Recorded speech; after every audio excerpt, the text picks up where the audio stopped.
বর্তমান সময়ে আমি বলব যে ২০২২ সাল থেকে পরাণ এবং হাওয়া সিনেমার মধ্য দিয়ে আমাদের ইন্ডাস্ট্রিতে একটা ব্যাপক পরিবর্তন এসেছে। এখানে পরাণের মতন কমার্শিয়াল মুভিও যেমন হলে দেখতে মানুষ যাচ্ছেন, ঠিক তেমনি হাওয়া সিনেমার মতন একটু থাকে না, একটু আর্টও যেখানে আছে, একটু কমার্শিয়াল টাচও আছে, এই ধরনের মুভি দেখতেও যাচ্ছেন।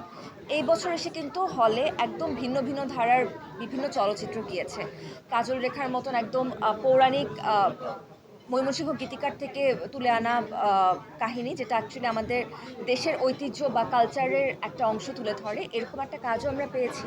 দেয়ালের দেশের মতন একটা কাজও আমরা পেয়েছি, যেখানে পুরোটাই আর্টের ব্যাপার তুলে এসেছে, আর্ট কালচার, যেখানে কমার্শিয়াল কোনো টাচ আমি পাইনি। আবার রাজকুমারের মতন বা ওমরের মতন কমার্শিয়াল মুভি আমরা দেখতে পাচ্ছি। মজার ব্যাপার হচ্ছে সব ধরনের মুভি দেখতেই কিন্তু হলে দর্শক যাচ্ছে। তার জন্য এটা আসলে আমি ওই দাবি রেখে বলতে পারি না যে হ্যাঁ, এটা আর্ট কালচার মানেই দর্শক এখানে যাবেন বা যাবেন না। এটা পুরোপুরি দর্শকদের উপর আমি ছেড়ে দিতে চাই। তারা যদি মনে করেন যে এই সিনেমাটা তারা তাদের পরিবারের সবার সাথে বসে দেখতে পারবেন এবং এটা দেখার মতন একটা সিনেমা, তারা অবশ্যই যাবেন। এবং আমরা চাই দর্শকও যাতে যায়। অবশ্যই দেখা হয়েছে। কাজল রেখা সিনেমাটি আমার দেখা হয়েছে।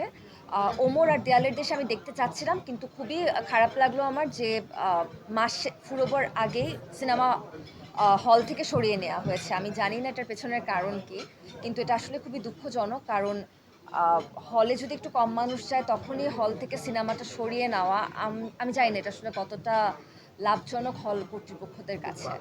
অবশ্যই এটা একটা কারণ। আর দ্বিতীয়ত হচ্ছে গিয়ে সিনেমাটা তো ২ বছর আগে শ্যুট করা হয়েছে। গত ২ বছর ধরেই শুনছিলাম যে একই কারণে আসলে হাওয়া সিনেমাটা আমার দেখা আগে হয়েছিল ২০২২ সালে। কারণ ২ বছর ধরে হাওয়া সিনেমার অনেক গল্প শুনছিলাম আশেপাশের মানুষগুলোর থেকে। তো থাকে না যে যখন একটা নাম বারবার শুনতে থাকি তখন সেটা নিয়ে একটা কৌতূহল তৈরি হয়। সেই কৌতূহল থেকে কাজল রেখা সিনেমাটা দেখতে আগে যাওয়া। অনেক ভালো হয়েছে, ওর জায়গা থেকে দুর্দান্ত অভিনয় করেছে। এবং ও তো ওই সময় তো ওর নতুন ছিল, যখন ও সিনেমাটাতে অভিনয় করে তখন ওর মায়া শালিক বের হয়নি। ও আমাদের সবার কাছে সাদিয়া আয়মান হয়ে ওঠেনি। সেই জায়গা থেকে আমি বলবো ও অসাধারণ পারফরমেন্স করেছে। কিছু কিছু ক্ষেত্রে মনে হয়েছে যে শেষ পর্যন্ত ওকে দেখতে পারলে ভালো লাগতো। আর একদম মানে থাকে না যে আমার মন ছুঁয়ে যাওয়ার মতন পারফরমেন্স যদি কেউ দিয়ে থাকে সেটা ছিল মিথিলা আপু। আমার কাছে ব্যাপারটা পুরোটাই অযৌক্তিক মনে হয়। আমার কাছে মনে হয় যে দেখুন, অনেকগুলো সিনেমাই কিন্তু শুধুমাত্র ঈদে মুক্তি দিবে এই অপেক্ষাতেই কিন্তু বসে থাকে। সারা বছর কিন্তু মুক্তি দেয় না।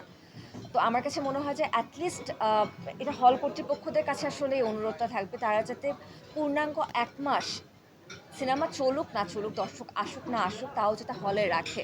কারণ অনেক সময় দেখা যায় যে ঈদের এই ব্যস্ততাটা কাটানোর পর, যেমন আমার কথা যদি আমি বলি, ঈদের পুরো ব্যস্ততা কাটানোর পর আমি যখন ঠিক করলাম যে আমি এই দুটো মুভি দেখতে যাব, কারণ আমি ঠিক করে রেখেছিলাম এই দুটো মুভি আমি দেখব, এবং ওই সময় যে আমি টিকিট পাইনি, কাজল রেখা সিনেমা দেখার সময় আমি ওই দুটো সিনেমার টিকিট পাইনি।